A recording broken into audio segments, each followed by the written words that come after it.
이웃을 위해서 기도하면서 실천하는 자비는 예수님의 기도를 담도록 한다. 이런 말씀을 드렸고요. 이것은 예수님께서 하셨던 것 같은 방법으로 다른 사람들을 위해서 기도하는 것입니다. 이웃을 위해서 기도하는 것은 바로 그런 것입니다. 예수님께서는 우리를 위해서 끊임없이 기도하고 계신다. 이 부분을 이렇게 묵상하면서 예수님께서 끊임없이 우리를 위해서 기도하고 계신다. 누구에게? 성부께 간청하고 계신다. 올리브 동산에서 당신께서 온 인류의 구원을 위해서 인간들의 죄를 대신해서 하나님께 당신 자신을 제물로 바치는 그 순간, 그 겟세마네 동산에서의 그 한 시간, 그 시간은 모든 예수님의 공생활 전체를 통틀어서 십자가상의 죽음을 제외하고는 피크에 이르러 있는 죽음의 예비적인 마지막 단계였죠. 우리는 사수시기를 지나면서 이런 부분들 충분히 봅니다만은, 그러나 여기에서 한 가지 우리가 간과하고 있는 부분들이 있을 수 있습니다. 그것은 뭐냐면 예수님께서 우리를 위하여 기도해 주고 계신다라고 하는 사실이에요. 이게 무슨 말일까? 우리는 자칫하면 예수님은 일방적으로 우리가 기도를 하면 기도를 들어주신 분으로 인식을 할 수가 있어요.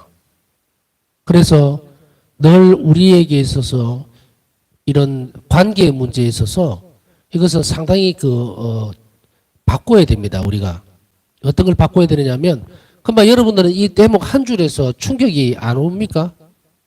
저는 굉장히 충격을 받았어요. 아는 건데도 이상하게 뭔가를 묵상하고 공부하고 이러다 보면은 가끔씩 이렇게 띵 할 때가 있어요, 머리가. 예수님께서 우리를 위해서 기도하고 계신다. 알고는 있는데 이 한 줄로 딱 이렇게 해버리니까 또 너무 또 의아한 거. 사실은 이제 여러분들이나 여러분들이나 저나 이 기도뿐 아니고 이렇게 공부를 하면서요, 이런 부분들이 가끔씩 있을 거예요. 분명히 알고 있습니다. 분명히 알아요. 그런데 그게 내 안으로 안 들어와 있는 경우가 굉장히 많다는 거예요. 왜냐하면 우리 사도신경 주일날도 사도신경 하죠. 그리고 사도신경 또 미사 중에 할 때 그때 보면은 뭐가 있어요? 십자가에 못 박으시고 고소세 내리시고 사흘날에 죽은 데 가서 부활하시고 하늘에 올라 전능하신 천주 성부 옆에 계시는데, 그러면 이제 계시는 그 모습만 우리가 묵상을 하게 되죠. 묵상이라고 하는 것은 뭐예요?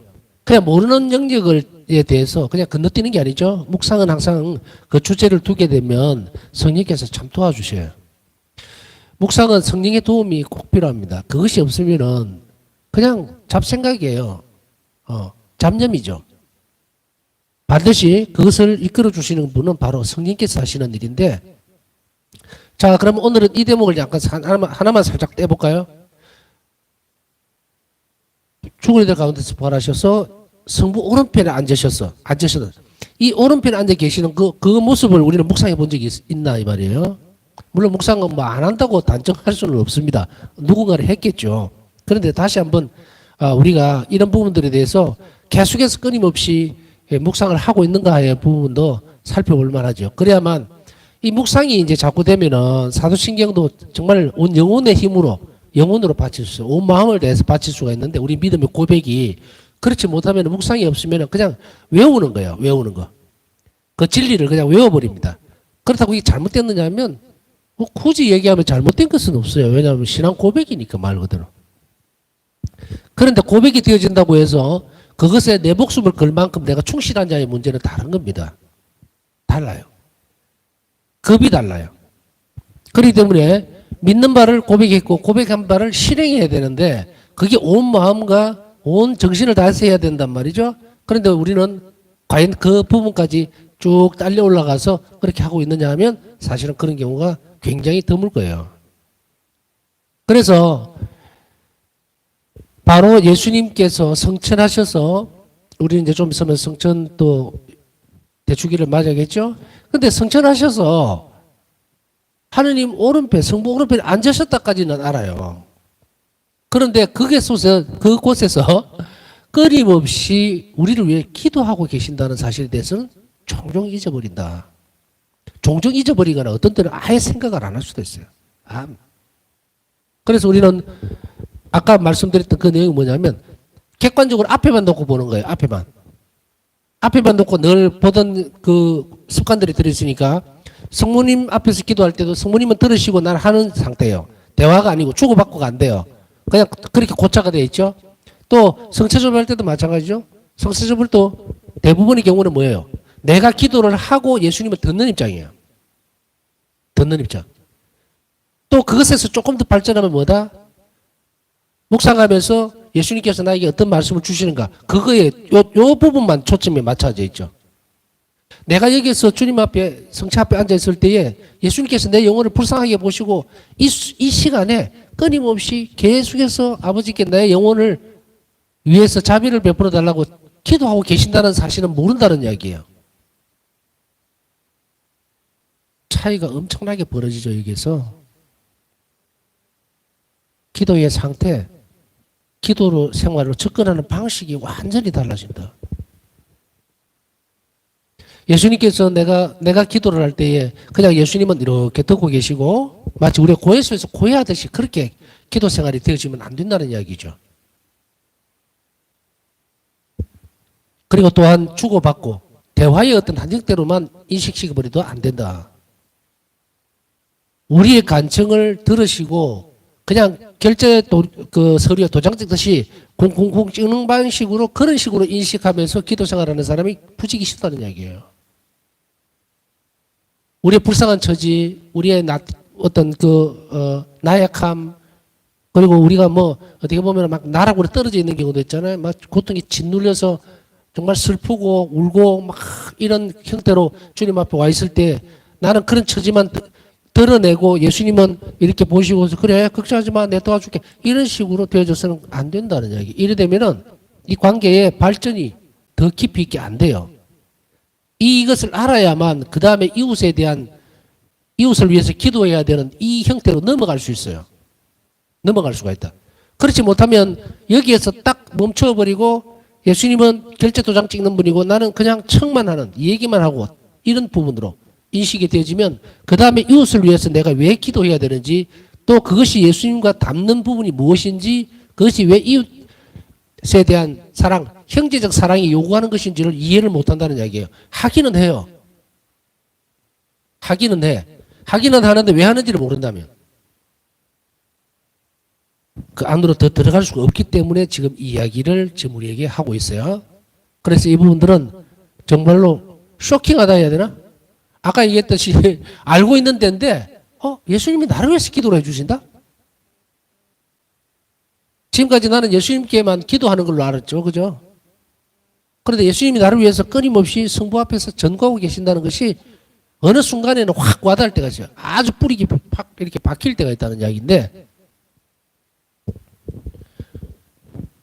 평상시에 이런 부분들을 많이 묵상하고 사는 사람들도 있겠지만 그러나 이 부분을 한번 우리는 잘 도식해 볼 필요가 있습니다.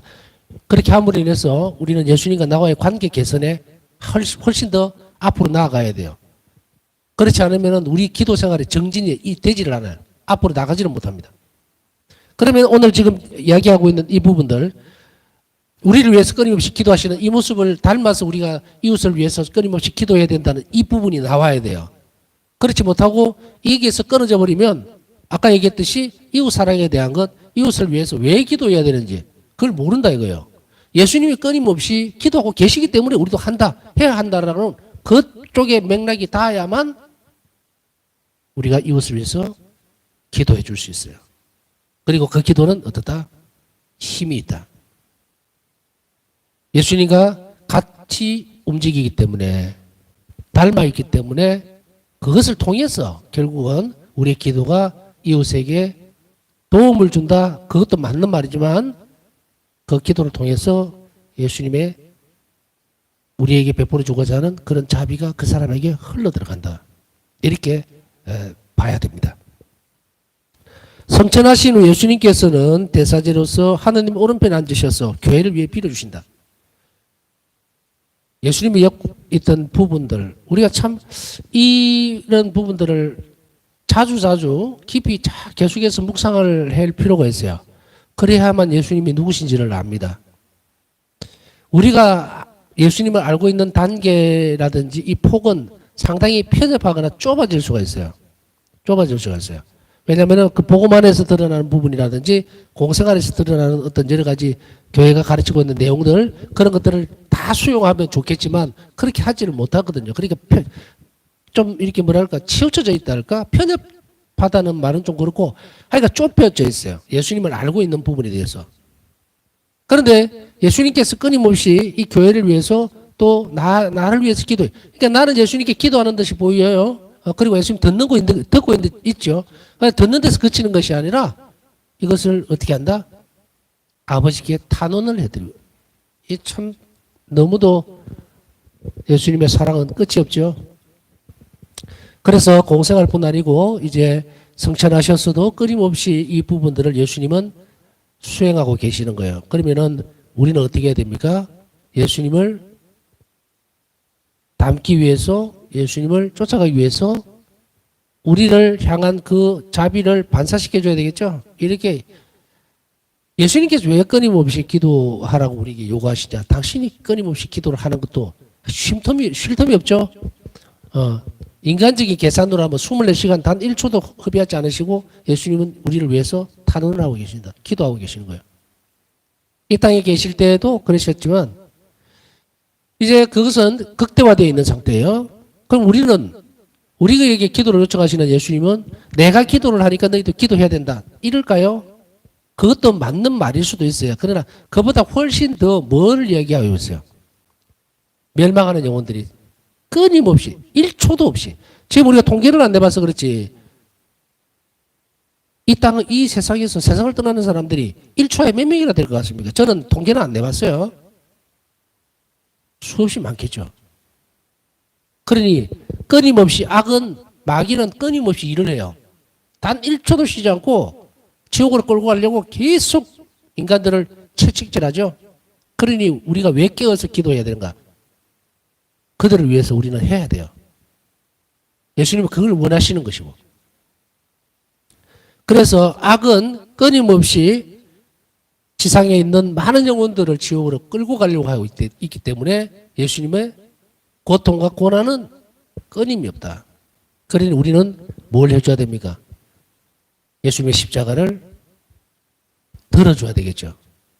거기에서 우리 희생이 필요한 거예요. 그래서 우리의 기도가 끊임없이 이루어져야 됩니다. 그것이 바로 형제적 사랑이 요구하는 그런 이웃을 위한 기도다. 그것을 우리가 이해할 필요가 있습니다. 그리스도께서는 참 성소의 모조품에 지나지 않는 곳에 곧 사람 손으로 만든 성소에 들어가지 않으셨습니다. 참 성소의 모조품이라는 것은 이게 성전이 사람 손으로 지어진 성전이라는 이야기죠. 그리로 들어가신 것이 아닙니다. 이제 우리를 위하여 하나님 앞에 나타나시려고 바로 하늘에 들어가신 것입니다. 우리를 위해서 하나님 앞에 나타나시려고. 히브리서 9장 24절.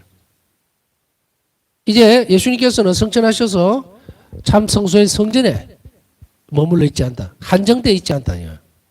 이제 성천하셔서는 장소나 어떤 곳에 머무는 그런 성전에 제한적이지 않다라는 이야기를 합니다. 우리는 예수님의 기도 안에 계속 있는 것이다. 이 관계 문제에 있어서 보면은 또 많은 생각들을 가지고 접근을 해볼 필요가 있죠. 예수님은 나를 위해서 끊임없이 기도해요. 끊임없이. 그런데 여기서 이제 부딪힐 수 있는 이제 현실적인 부분은 뭐냐면 많은 신자들이 그런 고민들을 하고 있죠. 세상 사니까 다 짐스럽습니다. 그죠? 이것 때문에 고민이 있고, 뭐, 가정 문제, 직장 문제, 건강 문제, 뭐, 금전적인 문제부터 시작해서 막, 눈 뜨면 눈 감을 때까지, 잠자리에 들 때까지 끊임없이 인간과의 관계에서 일어나는 트러블도 있고, 뭐, 여러 가지 있죠. 그런 것들을 한 짐을 머리에 항상 이고 산단 말이에요. 그러면서도 우리는 자칫하면 자책골을 넣을 수가 있어요. 자기 안으로 들어와 버리면. 그렇게 해서 우리는 거기에 무엇에 대한 부분들이 죽어버리느냐면 이런 이야기들을 가끔씩 할 수도 있죠. 아이고 내 삶은 너무 힘들어. 하나님도 내 기도를 안 들어주는 것 같고 성당에 가도 모르겠고 미사참내래도 모르겠고, 이건 이제 있는 그대로 표현을 하는 거예요. 미사참내래도 모르겠고, 영성체래도 감각도 없고, 뭐 하나님이 살아계시는지도 모르겠고, 그냥 억지로 그냥 사는 거야. 이런 부류가 몇 프로나 되겠습니까? 상당히 많습니다. 표현을 안 해서 그렇지. 쉽게 얘기하면 차지도 덥지도 않는. 그래서 어떻게 보면은 인과 관계를 찾을 수가 없어요. 연결고리를 찾을 수가 없어요. 왜 교회에 오는지에 대한. 왜 성체를 영해야 되고 왜 우리가 기도해야 되는지 전혀 하느님의 사람으로 그리스도인으로 살아야 되는 그러한 목적들 뿐 아니고 의미 자체를 상실한 이 시대가 그래요. 너무도 많은 사람들이 그리스도인임을 잊어버리고 사는 거예요. 자신의 정체성을 분명히 알면요. 자기 삶이 바뀌어야 돼요. 그래서 결코 실망하거나 좌절하지 않는다. 그런데 우리는 얼마나 많은 좌절과 실망감 속에서 살아갑니까? 그러니 전에도 말씀드렸듯이 가장 중요한 도구, 가장 중요한 연결고리, 산소통이에요 이거. 그거 잘라버리죠. 기도 안 하는 사람이 부지기수다. 널렸다. 널렸어요. 우리 눈에 어떤 것이 보여서 그럴까? 제가 그 말을 한번 들은 적이 있는데 병원에 가면 환자들이 많습니다. 병원에 가면 환자들 많아요. 그 말은 무슨 말이냐면 병원에 다 모여가 있죠. 근데 병원에 가서 환자들이 보면 그 안에서는 그 환자들이 바글바글 한단 말이죠. 자기가 보는 시선 안에서는 그 틀 안에서는 그렇게 보이는 장소와 거기에 용도 그러니까 그것에 맞는 사람들이 꽉 차가 있죠. 우리가 교회 안에 들어왔을 때도 자칫하면은 모두가 열심히 사는 듯이 보입니다.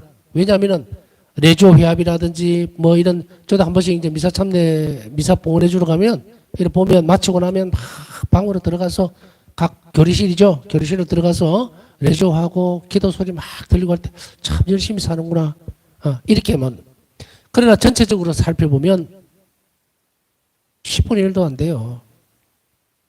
그러니까 나머지 90%, 80%, 70%뭐 많이 보면 반 정도가 옆으로 가가 있는 거예요. 그들을 우리가 위해서 기도해 줘야 돼요. 그들을 위해서 기도해 줘야 되고 격려해 줘야 되고 절대로 좌절해서는 안 되고. 그래서 여기에서 우리가 이웃을 위해서 기도를 하면서 그들의 영혼이 살아나야 기도를 한다는 거. 자칫 절망감이나 이런 것에 빠져있는 사람들에게 우리는 오늘 이 대목을 한번 얘기해 줄 필요가 있습니다. 걱정하지 마라. 예수님 너를 위해서 기도하고 계신다. 그러니까 너는 결코 외롭지 않다. 너 혼자 아니다.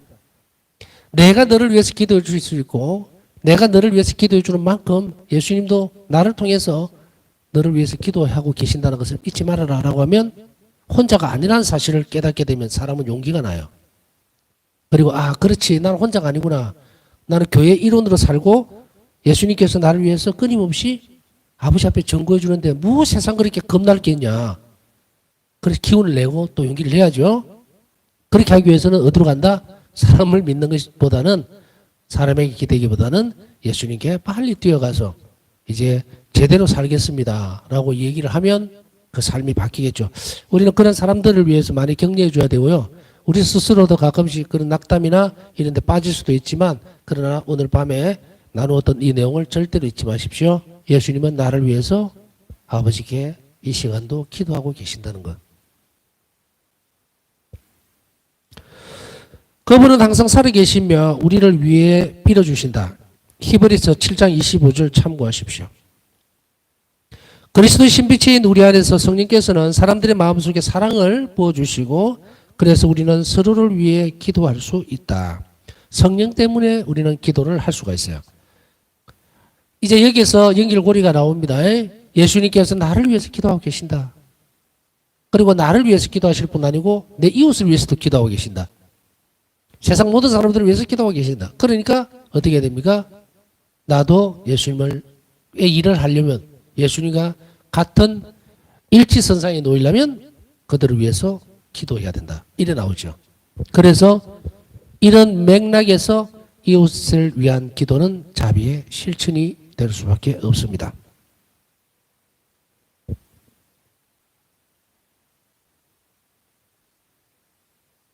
또한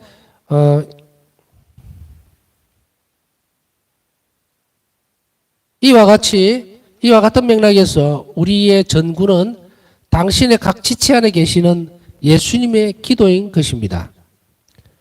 예수님께서는 우리를 위하여 우리 안에서 기도하시기 때문입니다. 이 말은 우리의 전구는 다 틀리죠. 각각 신자들이 만일에 100명이라면 100명이 다 그리스도의 지체입니다.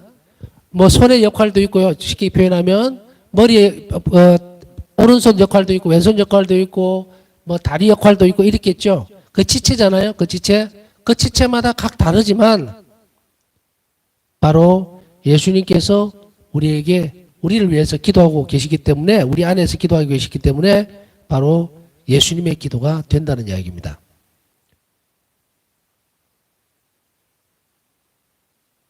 사람의 역할의 상황에 따라서 그러니까 이걸 또 다른 편으로 보면 사제들은 사제들이 기도 안에서 예수님의 기도를 그대로 전달해 주는 것이고 또 평신도들은 평신도들을 자기 역할에서 또 자기가 맡고 있는 그 상황에서 또 뭐 연도이면 연도에 또 레조단이면 레조단은 이런 각 지체의 어떤 역할들이 있죠. 그걸 통해서 기도를 하는 것, 이렇게 전구를 하는 것은 바로 각 지체 안에 머물러 계시는 살아계시는 예수님께서 그 사람들을 통해서 하는 거니까 이 지체가 온전하게 그리스도를 머리로 해서 그 지체가 전구하는 것이 된다. 그리고 그것은 바로 우리 안에서 예수님께서 하시는 활동이다, 일이다 이렇게 보시는 거예요. 다른 사람을 위하여 청원하는 전구는 아브라함 이래로 자비로우신 하나님과 일치된 인간 마음의 특징이다. 가톨릭 교리서 2635항. 다른 사람을 위해서 청원하는 전구, 다른 사람을 위해서 청하는 것, 저들을 위해서, 불쌍한 사람을 위해서, 가난한 사람을 위해서, 아픈 사람을 위해서, 또 길을 잃고 방황하는 그런 영혼들을 위해서 기도를 하나님께 전구하는 것은요, 자비로우신 하나님과 일치된 인간 마음의 특징입니다. 인간만이 할 수 있어요. 이웃을 위해서 전구해 줄 수 있는 것. 그것은 자비로우신 하나님과 같은 특성을 가지고 있다. 그래서 이것이 인간 마음의 특징이다. 이렇게 가톨릭 교리에서는 가르치고 있습니다. 그래서 우리가 자비롭다는 것은 자비로운 이웃을 위해서 전구한다는 것은 바로 자비로우신 하나님을 닮아서 그런 거예요. 마음의 일치. 그것을 가지고 있는데 이것은 인간만이 가지고 있는 특징입니다. 그리스도인의 전구는 그리스도께서 하시는 전구에 참여하는 것이며 형제 자매들과 하나됨의 표현이다. 기도는요, 남을 위해서 청하는 거죠. 전구는 자신을 위해서 하는 것일 수도 있지만 전구라면 이웃을 위해서 필요 사항에 대해서 하나님께 청하는 것은 하나님께서 그리스도께서 아버지에게 끊임없이 우리 자신들의 요구들을 청을 하죠. 우리의 필요 조건들을 요구되어지는 것들을 또 필요한 은총들을 우리의 죄를 또 용서해 주시라고 청하고 그러한 것들을 청하고 있는 거기에 참여하는 거예요. 그렇기 때문에 우리는 그리스도께서 전구하시는 것에 참여를 할 뿐 아니라 형제 자매들과 하나가 됩니다. 왜? 그리스도께서 전구하는 것에 참여를 각 지체들이 다 하기 때문에 중심이 누굽니까? 중심이 바로 그리스도죠. 그래서 우리는 형제 자매들은 바로 이 이웃을 위한 기도를 통해서 하나됨이 표현이 되는 거예요. 이만큼 중요합니다. 기도하십시오. 이웃을 위해서 기도하십시오. 다른 이들의 궁핍한 사정을 외면하지 마십시오. 제가 전에도 사실은 연습을 저는 많이 시키려고 하는데 의도를 다 알아들으셨는지 모르겠지만 커뮤니티에 보면은 전 기도를 청하는 것 이런 거 쭉 내놓은 것도 바로 이런 맥락이에요. 자칫 잘 이해를 하는 분들이 있는지 모르겠는데 자신을 위해서 기도하는 것도 있지만 다른 사람들을 위해서 기도를 요청하는 것 또한 전구하는 태도거든요.